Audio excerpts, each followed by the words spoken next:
और बच्चों क्या हाल है? मस्त एकदम पढ़ रहे हो अच्छे से? चलो बहुत बढ़िया। ठीक है, मंडे को तुम लोग को टेस्ट है ना?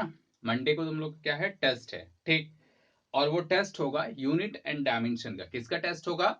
यूनिट एंड डायमेंशन का टेस्ट होगा, ठीक है। तो थोड़ा रिवीजन कर लेते हैं यूनिट एंड डायमेंशन का। बहुत सारे प्रॉब्लम्स हम लोग डील करेंगे यूनिट एंड डायमेंशन का, क्या होगा, ठीक है। उससे रिवीजन भी हो जाएगी और तुम्हारा टेस्ट भी अच्छा जाएगा, ठीक है ना।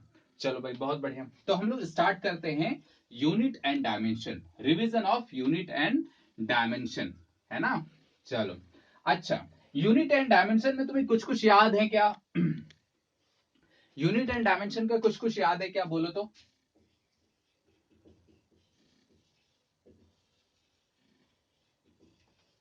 ठीक है, यूनिट एंड डायमेंशन का कुछ कुछ याद है क्या? जैसे क्या क्या याद होना चाहिए? सबसे पहले तो हमें हम लोग पढ़े थे फिजिकल क्वांटिटी। क्या होता था physical quantity? The quantity which can be measured. ऐसा क्वांटिटी जिसे हम मेजर कर सकते हैं उसको क्या बोला जाता है? फिजिकल क्वांटिटी, ठीक है। उसके बाद हम लोगों ने फंडामेंटल क्वांटिटी या बेसिक क्वांटिटी की बात की थी, ठीक है। जो क्या क्या है, जैसे टाइम हो गया, ठीक है, लेंथ, ठीक। उसके बाद क्या था? मास, टेम्परेचर, ठीक है, अमाउंट ऑफ सब्सटेंस, ठीक है, ल्यूमिनस इंटेंसिटी, ठीक है। ये सारी चीजें क्या थी? टेम्परेचर, ये सारी चीजें क्या थी? फंडामेंटल क्वांटिटीज के अंदर आती थी। 7 फंडामेंटल क्वांटिटीज था, ठीक। और 2 सप्लीमेंट्री क्वांटिटीज था जिसको हम लोग एंगल, प्लेन एंगल और सॉलिड एंगल बोल रहे थे। प्लेन एंगल और सॉलिड एंगल बोल रहे थे, ठीक। अच्छा, उसके बाद हम लोगों ने यूनिट की बात की थी। उसके बाद हम लोगों ने क्या बात की थी? या ये फंडामेंटल क्वांटिटी हो गया। उसके बाद डिराइव्ड क्वांटिटी। कैसा quantity? Derived quantity. Derived quantity का मतलब क्या होता है? ऐसा क्वांटिटी जो फंडामेंटल क्वांटिटी से मिलके बना हो, ठीक है। दो या दो से अधिक फंडामेंटल क्वांटिटी से मिलके बनाओ, ऐसे को हम लोग क्या, कौन सा क्वांटिटी बोलते थे? Derived quantity. हाँ या ना, सिंपल, कोई खास बात इसमें नहीं है। जैसे क्या हो गया? फोर्स, ठीक है, ये हो गया derived quantity. Velocity derived quantity, acceleration derived quantity, ठीक है ना। ये सारी चीजें हो गई डिराइव्ड क्वांटिटी, ठीक। अच्छा भाई चलो बहुत बढ़िया। उसके बाद हम लोगों ने पढ़ा था यूनिट। यूनिट क्या होता? What is unit? Unit is a constant quantity which is used to compare the same type of quantity. Unit क्या होता है? एक कांस्टेंट क्वांटिटी होता है या कांस्टेंट फिक्स्ड वैल्यू होती है जिसका यूज हम क्या करते हैं? सेम टाइप ऑफ क्वांटिटी को मेजर करने के लिए किया जाता है, कंपेयर करते हैं। जैसे 1 मीटर इतना है, तो अगर हम लेंथ मेजर करेंगे तो इससे कंपेयर करेंगे कि 1 मीटर इतना है, चलो भाई इतना बड़ा 1 मीटर हो गया, तो इससे कितना टाइम्स दूसरा लेंथ है। बात समझ में आ रही है? सिंपल। तो ये यूनिट था, हमने ऐसे पढ़ा था। यूनिट क्या क्या था? जैसे हमने फंडामेंटल यूनिट की बात की थी, तो क्या था? पहला, जैसे मास का यूनिट क्या था? केजी, ठीक है। मास का यूनिट क्या था? केजी। उसके बाद और क्या था? केजी हो गया। उसके बाद टाइम, सेकेंड। उसके बाद लेंथ, मीटर। उसके बाद क्या था? Temperature, kelvin. और क्या था? अमाउंट ऑफ सब्सटेंस, मोल, ठीक है। Luminous intensity, candela. और एक क्या हो गया? टेम्परेचर ना, टेम्परेचर, केल्विन। और एक करंट, इलेक्ट्रिसिटी। करंट, करंट का क्या था यूनिट? एम्पियर। ये सारी चीज क्या था? फंडामेंटल यूनिट्स थे। ये क्या थे? Fundamental units, simple. बाकी डिराइव्ड यूनिट्स तो बहुत सारे हैं ना, जैसे न्यूटन हो गया, मीटर पर सेकेंड स्क्वायर। ये सारे यूनिट क्या हो गए? डिराइव्ड यूनिट हो गए, ठीक है। ये सारी चीज हम लोगों ने पढ़ा था, ये सारी चीजों को हम लोगों ने पढ़ा था, ठीक है। अच्छा भाई चलो बहुत बढ़िया, कोई दिक्कत वाली बात इसमें नहीं है। उसके बाद हम लोगों ने देखा था system of unit. System of unit में क्या था? सीजीएस सिस्टम ऑफ यूनिट, ठीक है। एमकेएस सिस्टम ऑफ यूनिट, ठीक है। उसके बाद क्या था? FPS system of unit. और उसके बाद एक लास्ट था एसआई यूनिट। सीजीएस यूनिट क्या था? सीजीएस यूनिट में हम लोग क्या करते थे? सी का मतलब सेंटीमीटर, जी का मतलब ग्राम, और एस का मतलब क्या? सेकेंड। तो सीजीएस में हम लोग क्या कहते हैं? लेंथ को किस में मेजर करते हैं? सेंटीमीटर में। मास को ग्राम में, और टाइम को सेकेंड में, ठीक। उसके बाद मान लो अगर आ गया तुम्हारा एमकेएस यूनिट। एमकेएस में क्या करते थे कि मास को, लेंथ को मीटर में, और मास को केजी में, और टाइम को सेकेंड में, ठीक है। उसके बाद आया था एक एफपीएस सेकेंड, एफपीएस यूनिट। तो उसमें क्या था? Foot pound second. लेंथ को किस में? फुट में। मास को पाउंड में। और टाइम को किस में मेजर करते थे? सेकंड में। बात आ रही है समझ में? सिंपल, कोई खास बात इसमें नहीं है। चलो भाई बहुत बढ़िया, इतना तो समझ में आ गया है ना। उसके बाद हमने क्या एक पढ़ा था, एसआई यूनिट। एसआई यूनिट के बारे में क्या बताता है कि अभी जो पूरा इंटरनेशनली जो चल रहा है, पूरे दुनिया में जो चलता है वो एसआई यूनिट बोला जाता है उसको, ठीक है। अच्छा, उस एसआई यूनिट में क्या था? एमकेएस यूनिट का एक्सटेंडेड फॉर्म था। एमकेएस यूनिट में हम लोग 3 टाइप ऑफ फंडामेंटल यूनिट्स पढ़ते थे, मास, लेंथ और टाइम। लेकिन एसआई यूनिट में क्या हुआ? 4 और क्वांटिटीज आ गए। 4 और क्वांटिटीज आ गए, क्या क्या? Temperature, current, amount of substance और ल्यूमिनस इंटेंसिटी। ठीक, ये आ गए। ठीक, अब इन सब के यूनिट्स को क्या बोल देंगे? Fundamental units. तो पूरा एसआई यूनिट्स में 7 टाइप ऑफ फंडामेंटल यूनिट्स होते हैं। ठीक, ये तुम्हें अभी पता है, हमने भी बताया। ठीक है। अच्छा, उसके बाद 2 सप्लीमेंट्री यूनिट्स थे। 2 सप्लीमेंट्री यूनिट्स थे। एक क्या? एक था प्लेन एंगल और एक था सॉलिड एंगल। ठीक है, प्लेन एंगल, इसको क्या क्या बोलते थे? रेडियन। और इसको स्टे रेडियन। ठीक है, स्टे रेडियन। एक रेडियन और दूसरा क्या होता है? Stay radian.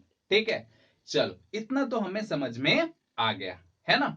अच्छा भाई चलो, कोई दिक्कत वाली बात इसमें नहीं है। अब हम लोग कुछ कुछ प्रॉब्लम्स देखेंगे इसमें, है ना। कुछ कुछ प्रॉब्लम्स देखेंगे। अच्छा, एक क्वांटिटी को दूसरी क्वांटिटी में कैसे कन्वर्ट करते थे ये पता है ना? कि जैसे मान लो फिजिकल क्वांटिटी को क्या लिखते थे? N into u. किसी भी फिजिकल क्वांटिटी को क्या लिखते थे? जैसे मान लो फिजिकल क्वांटिटी लिखना चाहते हैं हम, फिजिकल क्वांटिटी, इसको क्या लिखते थे? N into u. ठीक है, सिंपल ऐसे। Physical quantity is equals to n into u. अब ये एन यू का क्या फंडा है भाई? एन का मतलब होता है न्यूमेरिकल वैल्यू, न्यूमेरिकल वैल्यू, और ये क्या हो गया तुम्हारा? यूनिट, है ना। ऐसे ही लिखते, जैसे 10 केजी, 10 केजी अगर ऐसे लिखना है तो कितना? ये न्यूमेरिकल वैल्यू हो गया, ये यूनिट हो गया, है ना। इतना हम लोगों ने पढ़ा था। ठीक है। अच्छा, एक चीज अब हम लोगों ने सीखा था डायमेंशन निकालना। ठीक है, किसी भी क्वांटिटी का डायमेंशन निकाल। डायमेंशन क्या होता है? What is dimension? डायमेंशन का मतलब होता है कि हम किसी भी फिजिकल या डिराइव्ड क्वांटिटी को उसके फंडामेंटल क्वांटिटी के टर्म में एक्सप्रेस कर देते हैं। उसके फंडामेंटल क्वांटिटी के टर्म में क्या करते हैं? एक्सप्रेस करते हैं। तो इसको डायमेंशन बोला जाता है, और इस फॉर्मूला को क्या बोला जाता है? Dimension formula. सिंपल, कोई खास बात इस पे नहीं है। ठीक है, चलो भाई बहुत बढ़िया, इतना तो समझ में आया। जैसे हमने ये बताया था कि हमें 4 या मुश्किल से 5 जो फिजिकल क्वांटिटी है उसका डायमेंशन का यूज पड़ सकता है ना। जैसे एग्जाम्पल के तौर पे मास का डायमेंशन फॉर्मूला क्या होता है? मास, अगर हम मास का डायमेंशन फॉर्मूला लिखना चाहते हो, डायमेंशन फॉर्मूला लिखने के लिए क्या करते हैं? सिंपल एक बड़ी ब्रैकेट से उसे घेर देते हैं ना। तो ये हो गया मास। तो मास का क्या हो गया? एम। लेंथ, लेंथ का हो गया एल। ठीक, कैपिटल एल। और टाइम का क्या हो गया? टी। ठीक, टेम्परेचर का क्या हो गया? केल्विन। ठीक, और करंट का क्या हो गया? इसका हो गया एम्पियर। ठीक है, इतना बेसिक क्वांटिटीज हैं। इन बेसिक क्वांटिटीज का डायमेंशन फॉर्मूला ये है। ठीक है ना। अब हम लोग डिराइव्ड क्वांटिटी पे बात करेंगे। किस पे बात करेंगे? डिराइव्ड क्वांटिटी पे। जैसे सबसे पहला अगर डिराइव्ड क्वांटिटी अगर देखें तो मान लो वेलोसिटी v, इसका डायमेंशन फॉर्मूला क्या होगा?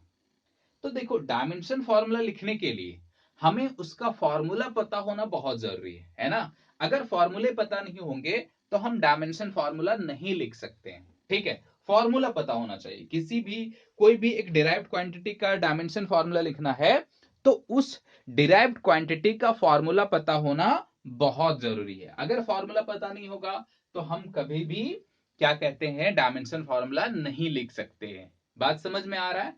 ठीक है, चलो वेलोसिटी, वेलोसिटी का डायमेंशन फॉर्मूला क्या होगा? तो मैंने क्या बोला कि डायमेंशन फॉर्मूला लिखने के लिए हमें क्या पता होना चाहिए, हमें पता होना चाहिए कि उसका फॉर्मूला क्या है, उसका फॉर्मूला क्या है। तो इसका फॉर्मूला होता है डिस्प्लेसमेंट बाय टाइम। ठीक है, डिस्प्लेसमेंट बाय टाइम। अब देखो एक बात और आती है कि भाई यहाँ पे डिस्प्लेसमेंट तो है ही नहीं कहीं, तो डिस्प्लेसमेंट सिंपली लेंथ, लेंथ ही ना है। डिस्प्लेसमेंट क्या है, सिंपल लेंथ है ना, कोई खास बात इसमें नहीं है। डिस्प्लेसमेंट क्या है, लेंथ है। तो अब जहां पर भी लेंथ आ जाए, लेंथ का कोई भी टर्म आ जाए, चाहे वो रेडियस हो, डायमीटर हो, कुछ भी हो, लेंथ होना चाहिए। ठीक है, लेंथ होगा तो उसका डायमेंशन हो जाएगा एल। तो इसका डायमेंशन क्या हो गया एल, और टाइम का क्या हो गया टी। तो इसको कैसे लिख सकते हैं, एल टी इनवर्स। कैसे लिख सकते हैं, एल टी इनवर्स। सिंपल, कोई खास बात इसमें नहीं है। चलो भाई इतना तो समझ में आ गया। स्पीड की बात करें, स्पीड, ठीक है, स्पीड, स्पीड का मतलब होता है distance by time, distance by time. Distance again L और time again T, then it will be L T minus 1। This will be what, L T minus 1। Simple, कोई खास बात इसमें नहीं है। अब देखो दोनों ये डायमेंशन फॉर्मूला दोनों के मिल रहे हैं, तो ऐसा होगा बहुत बार कि दो क्वांटिटी के डायमेंशन फॉर्मूले मिलेंगे, सेम होंगे। दो क्वांटिटी के, दो फिजिकल क्वांटिटी के डायमेंशन फॉर्मूला सेम हो सकते हैं। बात समझ में आ रहा है, सिंपल, कोई खास बात इसमें नहीं है। ठीक है, ये सारी चीजें याद होनी चाहिए। ठीक है, कि लेंथ का डायमेंशन फॉर्मूला क्या है, वेलोसिटी का डायमेंशन फॉर्मूला क्या है, इन सारी चीजों को तुम्हें याद होना बहुत जरूरी है। ठीक है ना, चलो भाई बहुत बढ़िया, मिटा दिया इधर, फिर कोई नहीं, अब हमें याद है। अच्छा, एक्सेलरेशन, एक्सेलरेशन का डायमेंशन फॉर्मूला बोलो। एक्सेलरेशन का फॉर्मूला क्या होता है, देखो, change in velocity v2 minus v1 by T, change in velocity by time, यही होता है ना एक्सेलरेशन। अच्छा, अब यहां पे देखो, अब ऐसा नहीं करेंगे कि v2 का अलग से लिखेंगे, v1 का अलग से लिखेंगे बाय टाइम, ऐसा नहीं करेंगे। अब देखो, जैसे मान लो वेलोसिटी में वेलोसिटी को घटाएंगे तो क्या आएगा, वेलोसिटी तो ही मिलेगा, हाँ या ना। v2 माइनस v1, ये भी वेलोसिटी, ये भी वेलोसिटी, तो वेलोसिटी माइनस वेलोसिटी, वेलोसिटी ही मिलेगा, यानी v by T, v by T. Simple, कोई खास बात इसमें नहीं है। अच्छा भाई v बाई टी हो गया, चलो बहुत बढ़िया। अब सोचो v है ना, v, इसका डायमेंशन फॉर्मूला हमने क्या लिखा था, एल टी इनवर्स। क्या लिखा था, एल टी इनवर्स। ठीक है, और टाइम का क्या हो जाएगा t, इसको ले जाओ तो कितना हो जाएगा, एल टी माइनस 2। सिंपल, कोई खास बात इसमें नहीं है। This is the dimension formula for acceleration, this is the dimension formula for acceleration. आई बात समझ में, चलो भाई बहुत बढ़िया। अब देखो, अब हम लिखते हैं force, dimension formula for force. ठीक, फोर्स का डायमेंशन फॉर्मूला क्या होता है, फोर्स का फॉर्मूला होता है मास इंटू एक्सेलरेशन।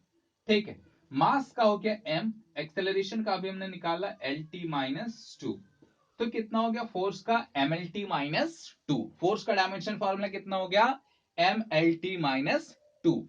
सिंपल, कोई खास बात इसमें नहीं है। चलो भैया इतना हमें समझ में आ गया कि फोर्स का डायमेंशन फॉर्मूला होगा एम एल टी माइनस 2। ठीक, अच्छा, वर्क का निकाल सकते हो क्या, वर्क का डायमेंशन फॉर्मूला क्या होगा, वर्क, ठीक, वर्क का फॉर्मूला होता है फोर्स, फोर्स इंटू डिस्प्लेसमेंट। ठीक है, force into displacement, force into displacement.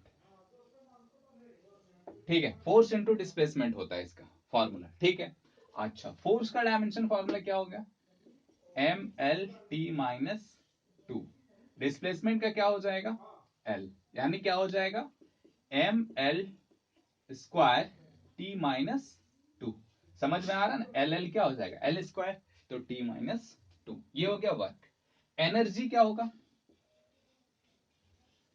Energy, ठीक है, एनर्जी का डायमेंशन फॉर्मूला क्या होगा, देखो, एनर्जी जो होती है ना, वो क्या होती है, वर्क के बराबर ही होती है। अभी हम लोग आगे पढ़ेंगे वर्क एनर्जी थ्योरम, आगे हम लोग क्या पढ़ेंगे, या पढ़ेंगे जो वर्क एनर्जी थ्योरम, उसमें देखेंगे वर्क इज इक्वल्स टू क्या हो जाएगा, सिंपल एनर्जी होगा।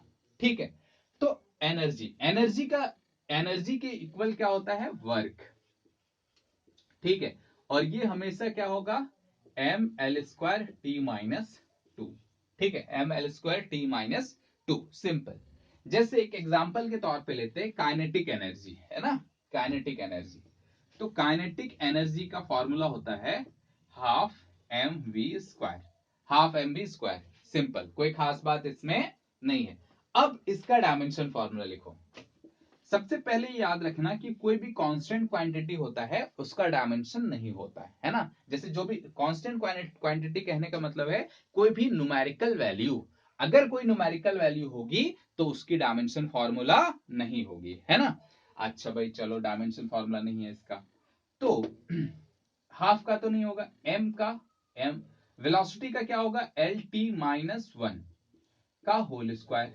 ठीक, तो कितना हो जाएगा, देखो mL²T-2, क्या वही आया जो यहां पे आया था एनर्जी, और यही आया जो वर्क का आया, है ना। तो कोई भी एनर्जी ले लो तुम, कोई भी एनर्जी ले लो, उसका डायमेंशन फॉर्मूला तुमको यही आना है, mL²T-2, सिंपल, इसमें कोई खास बात नहीं है। बात आ रही है समझ में, चलो भाई बहुत बढ़िया। अब पावर का निकालो, पावर का क्या निकालो, ये निकालो, क्या कहते हैं उसको, dimension formula. What is the dimension formula for power, power, power, कितना हो गया पावर, पावर हो गया, पावर, ये क्या होता है, energy per unit time, energy by time, इसका फॉर्मूला होता है energy by time. Power is equals to क्या हो गया, एनर्जी बाय टाइम। चलो भाई, एनर्जी का क्या हो गया, mL²T-2, टाइम कितना हो गया, T, ठीक है ना। अच्छा, तो कितना हो जाएगा ये, mL²T-3, सिंपल, कोई खास बात इस पे नहीं है। चलो ये तो हो गया। ठीक, अगर हम प्रेशर लिखे तो प्रेशर, ठीक है, प्रेशर इज इक्वल्स टू क्या होता है, फोर्स बाय एरिया। क्या निकाला जा सकता है, फोर्स, एरिया कितना हो जाएगा, फोर्स का भी सीखा, mL/T-2, एरिया कितना हो जाएगा, L², क्योंकि लेंथ इंटू ब्रेथ क्या होता है, L इंटू एल ही तो होगा, लेंथ भी क्या है, लेंथ ही है, और हाइट ले लो, ब्रेथ ले लो, कुछ भी ले लो, तो वो भी क्या है, L ही है। तो L², एक L ने एक L को मारा, क्या हो गया तुम्हारा, mL-1T-2, this is the dimension formula for pressure. ठीक, कोई खास बात इसमें नहीं है ना। चलो इतना तो हो गया। अब जैसे मैं पूछूं, ठीक है, देखो अभी कुछ कुछ फॉर्मूले हम लोगों ने पढ़े हैं, ठीक है, कुछ कुछ फॉर्मूले हम लोगों ने पढ़े हैं, क्या, कि रेंज, ठीक है, इसका डायमेंशन फॉर्मूला निकालो, किसका, रेंज का, है ना, रेंज। अब रेंज देखो क्या है, रेंज एक सिंपल लेंथ है ना, ठीक, रेंज एक सिंपल क्या है, हॉरिजॉन्टल लेंथ है। ठीक है, तो लेंथ का डायमेंशन फॉर्मूला क्या आना चाहिए, एल, लेंथ का डायमेंशन फॉर्मूला क्या आना चाहिए, एल। देखना रेंज का भी वही आएगा, जैसे रेंज का फॉर्मूला क्या होता है, U² sin 2θ/g, है ना, यही होता है रेंज का फॉर्मूला। ठीक, कोई खास बात इसमें नहीं है। चलो भाई बहुत बढ़िया। U इनिशियल वेलोसिटी, वेलोसिटी का मतलब L/t का होल स्क्वायर, L/t का होल स्क्वायर, साइन थीटा। अब जो थीटा होता है ना, देखो थीटा इज इक्वल्स टू क्या होता है, थीटा इज इक्वल्स टू होता है, ये भी लेंथ है, ये भी लेंथ है, ठीक, तो theta is equals to arc by radius होता है, आर्क भी लेंथ है और रेडियस भी लेंथ है, तो रेडियस बाय रेडियस क्या, लेंथ बाय लेंथ क्या हो जाएगा, 0, सॉरी लेंथ बाय लेंथ कितना हो जाएगा, 1। तो थीटा का कोई डायमेंशन फॉर्मूला नहीं होता है, तो थीटा को हम छोड़ सकते हैं। अब आई जी, जी क्या है, एक्सेलरेशन, एक्सेलरेशन का क्या निकाले थे अभी हम लोग, बोलो, LT-2, LT-2, इसको लिख सकते हैं L²T-2 डिवाइडेड बाय LT-2। अब देखो क्या है, इसने इसको कैंसिल किया, इसने इसको कैंसिल किया, बचा क्या, L, आ गया, वही सिंपल। रेंज का डायमेंशन फॉर्मूला क्या आ गया तुम्हारा? सिंपल एल, कोई खास बात इसमें नहीं है ना? चलो भाई बहुत बढ़िया, रेंज का हमें ये आ गया। वैसे ही मैक्सिमम हाइट का भी निकाल सकते हो, वो भी एल ही आएगा। ठीक है, टाइम पीरियड का क्या आएगा? टी। निकाल सकते हो, कोई खास बात नहीं है। चलो भाई बहुत बढ़िया। अब और क्या क्या फॉर्मूले ले सकते हैं हम लोग?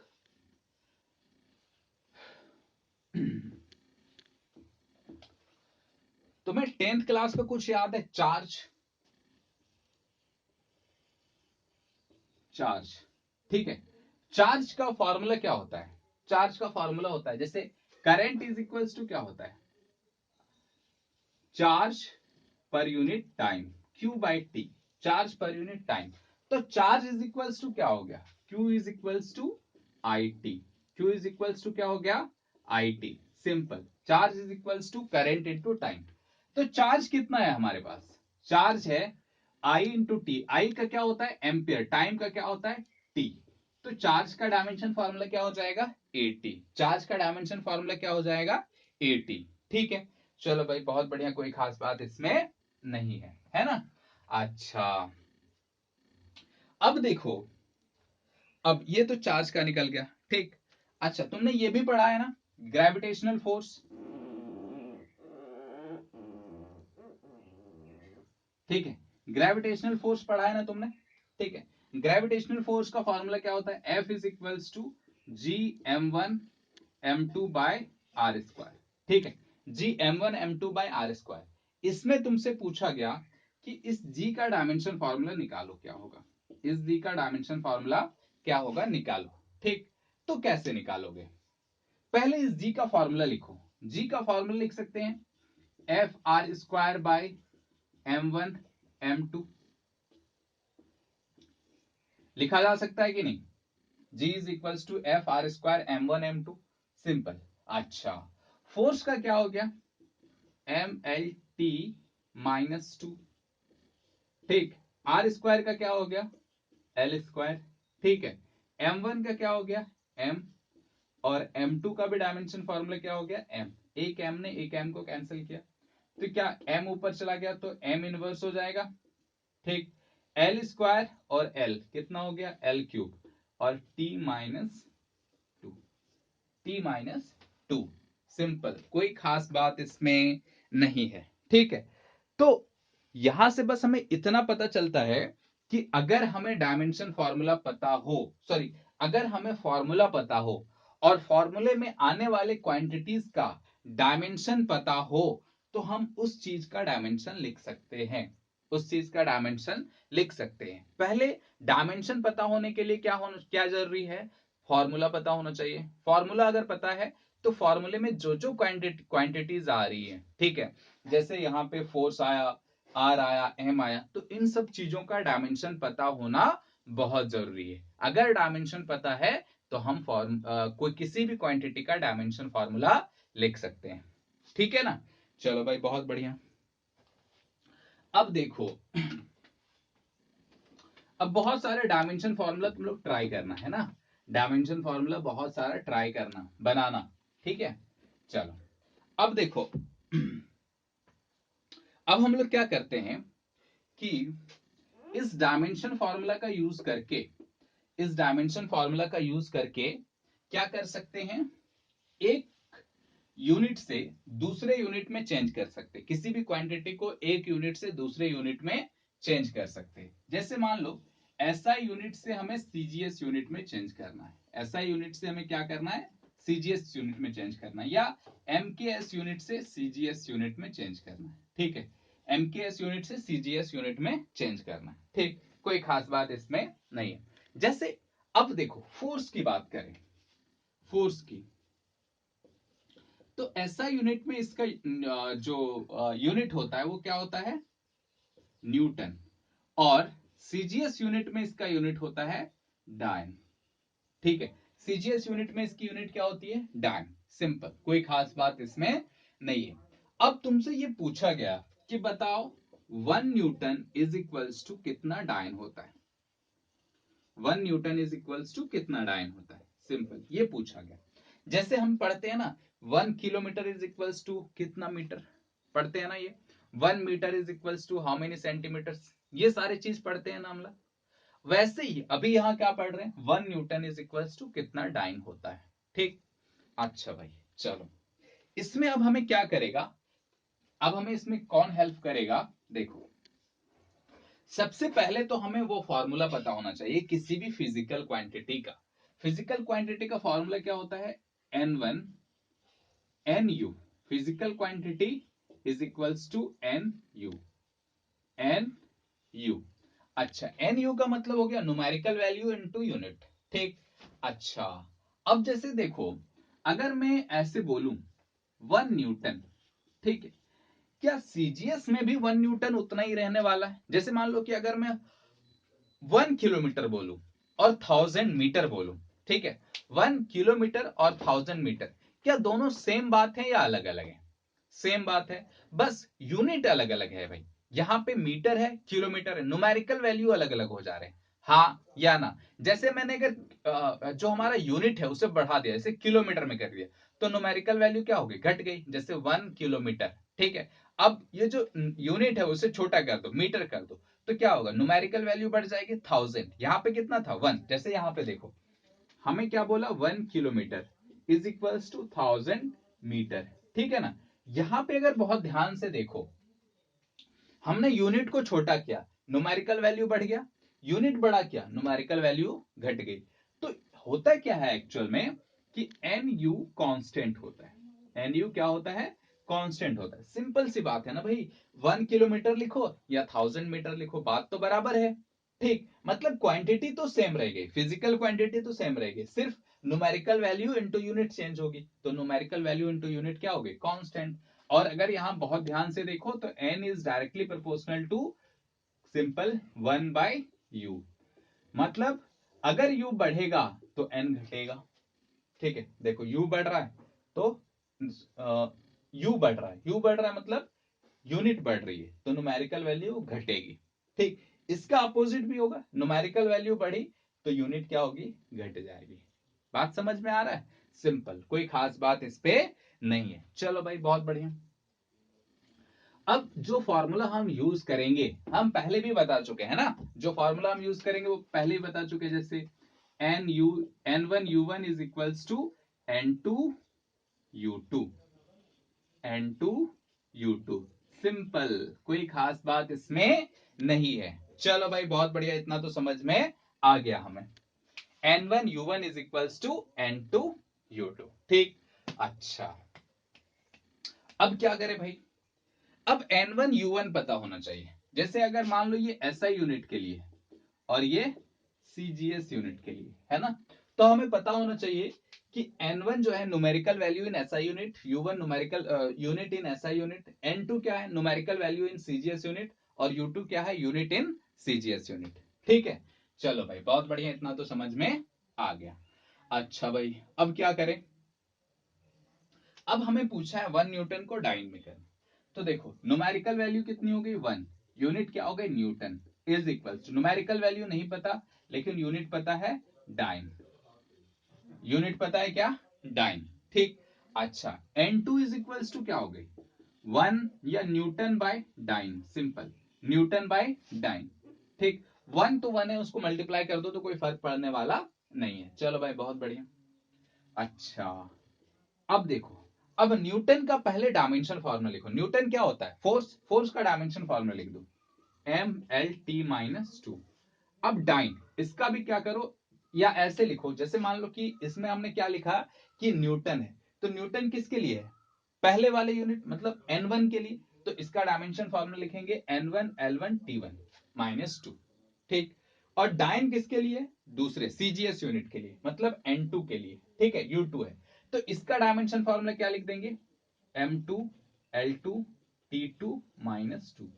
सिंपल, कोई खास बात इसमें नहीं है। जैसे देखो क्या क्या लिखे हम, ठीक है, हमने क्या लिखा कि भाई N1 1 है, न्यूटन है, N2 निकालना है, U2 डाइन है। ठीक, तो N2 is equal to newton by dyne हो गया, न्यूटन का मतलब क्या हो गया U1 मतलब एक यूनिट में डायमेंशन फॉर्मूला लिख दो M1L1T1-2, और डाइन कितना है, दूसरे यूनिट में डायमेंशन फॉर्मूला लिख दो, M2L2T2 माइनस 2, सिंपल, कोई खास बात इसमें नहीं है। चलो भाई बहुत बढ़िया, इतना तो समझ में आ गया। ठीक, अब क्या करेंगे, अब M1 को एक साइड रख लो, ठीक है, एक साथ रख लो, M1 by M2, M1 by M2, ठीक है, M1 बाई M2 रख लो, ठीक, पावर जो भी रख देना है, ठीक है, L1 बाई L2, पावर जो भी लिख देना है, T1 by T2, T1 by T2, power जो भी है लिख देना, ठीक है। चलो अच्छा, अब बोलो M1 को किस में मेजर करते हैं, केजी में, और इसमें इसको किस में मेजर करते हैं, ग्राम में। ठीक, M1 को किस में मेजर करेंगे, ये SI यूनिट है, SI यूनिट के लिए केजी। M2 को किस में करेंगे, CGS यूनिट है, CGS मतलब डाइन, सिंपल। लेंथ भी क्या होगा, लेंथ मीटर, और इसमें क्या होता है, सेंटीमीटर। ठीक, टाइम को सेकेंड, और इसमें भी क्या हो गया, सेकेंड -2। ठीक, अच्छा इधर मिटा दू, यहां से लिखता हूं, देखो, यानी N2 इज इक्वल्स टू हो गया। अब क्या करेंगे कि दोनों का जो यूनिट है उसे सेम कर देंगे, जैसे केजी को ग्राम में कन्वर्ट कर दो, तो कितना हो जाएगा, 10⁻³ ग्राम बाय ग्राम। ठीक, मीटर मतलब 100 सेंटीमीटर बाय सेंटीमीटर, और सेकेंड सेकेंड कैंसिल होकर के क्या हो गया, 1, 1 पे पावर -2 दैट इज ऑल्सो 1, तो इंटू 1 हो गया। ठीक, सेंटीमीटर सेंटीमीटर खत्म, ग्राम ग्राम खत्म, क्या बचा है, 10⁵, यानी N2 की वैल्यू क्या आई, 10⁵। N2 की वैल्यू क्या आ गई, 10⁵, सिंपल। तो 1 न्यूटन इज इक्वल टू क्या हो जाएगा, 10⁵ डाइन। N2 की वैल्यू क्या आ गई, 10⁵ डाइन, सिंपल, कोई खास बात इसमें नहीं है ना। चलो भाई बहुत बढ़िया, इतना तो समझ में आ गया। अब आगे देखो, अब आगे देखो, ठीक है, अब आगे देखो, एक और बनाता हूं, ठीक है, अब तुम एक बनाओ, ठीक है, जैसे अगर मैं बोलूं 1 जूल इज इक्वल्स टू अर्क, ये बनाना है तुम्हें, ठीक है, ये बनाना, ठीक, बन जाएगा, सिंपल, आंसर आएगा 10⁻7। आंसर कितना आएगा, 10⁻7, वही आंसर है ना, हाँ, इज इक्वल्स टू 10⁻7 अर्क, ठीक है। अच्छा, अब एक सवाल मैं बनाता हूं, है ना, एक अच्छे से सवाल मैं बनाता हूं, convert the gravitational constant G from CGS to MKS system, from CGS to MKS system, या हम MKS से CGS सिस्टम में कन्वर्ट करेंगे, MKS से CGS सिस्टम में कन्वर्ट करेंगे, है ना, किसका, G को। देखो G की वैल्यू क्या होती है, G की वैल्यू होती है 6.67 इंटू 10⁻11, ठीक है, और इसकी यूनिट क्या हो जाएगी, केजी मीटर स्क्वायर, नहीं, newton metre square KG square, इसकी यूनिट ये होगी। ठीक, अच्छा, तो हमें क्या करना है कि ऐसा यूनिट से, मतलब जी को किस में कन्वर्ट कर देना है, 1G को किस में कन्वर्ट करना है हमें, या ऐसे लिखो, G को SI यूनिट से कन्वर्ट करके CGS यूनिट में कन्वर्ट करना है, ठीक है, CGS यूनिट में कन्वर्ट करना है। ठीक, अच्छा भाई चलो, कोई दिक्कत वाली बात नहीं है, ठीक है। कैसे कन्वर्ट करेंगे इसे, कैसे कन्वर्ट करेंगे, सबसे पहले देखो G है 1G, ठीक है, इसको या फॉर्मूला पहले लिख लो, N1U1 is equals to N2U2, ठीक है। न्यूमेरिकल वैल्यू कितनी होगी G की, 6.67 इंटू 10⁻11, ये SI सिस्टम है, ये CGS सिस्टम है, ठीक है ना, इंटू यूनिट क्या हो जाएगी, newton metre square by KG square. ये यूनिट कहां से आया पता है ना, अभी बताया था, F is equals to M1 M2 by R square, तो यहां से G की वैल्यू क्या आ गई, F R square by m1 m2। G की वैल्यू क्या आ गई, F R square by m1 m2। यहां से हम यूनिट लिख सकते हैं, है ना। चलो इसको थोड़ा खाना खिला देता हूं, है ना। चलो आ जाओ, खाना खा रहा है, तब तक तुम सॉल्व करो आगे, कोई सॉल्व कर पा रहे हो तो।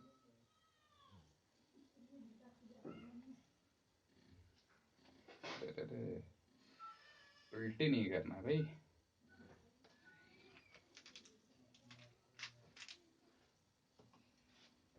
चलो भाई अब आगे देखते हैं, है ना। आगे देखते हैं क्या है।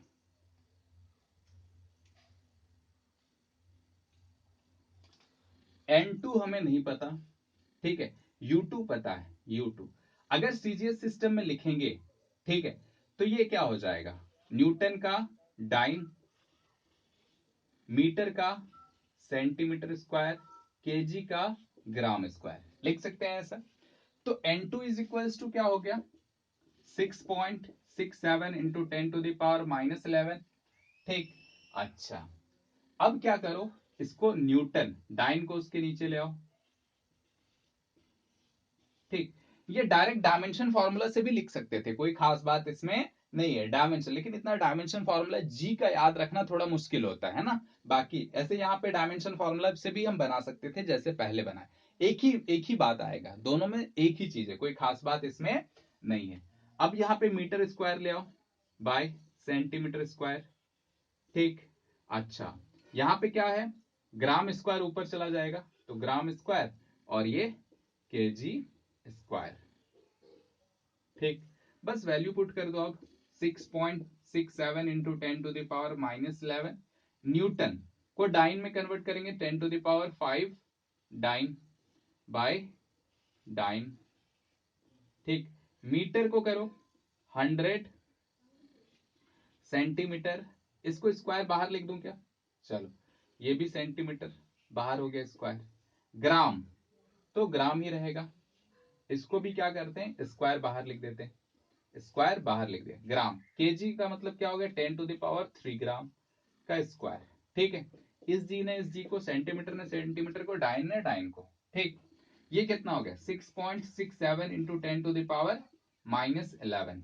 ठीक है, यहाँ पे कितना हो गया 10⁵, यहाँ पे कितना आएगा 10⁴, यहाँ पे कितना आएगा 10⁴, और यहाँ पे कितना हो जाएगा 10⁻³ का स्क्वायर 10⁻6, और ऊपर चला जाएगा तो 10⁻⁻6। सिंपल, कोई खास बात इसमें नहीं है। ये कितना हो गया 5 और 4 9, 9 में से 6 गया 3, तो कितना हो जाएगा ये 6.67 इंटू 10⁻⁻11 इंटू 10⁻3।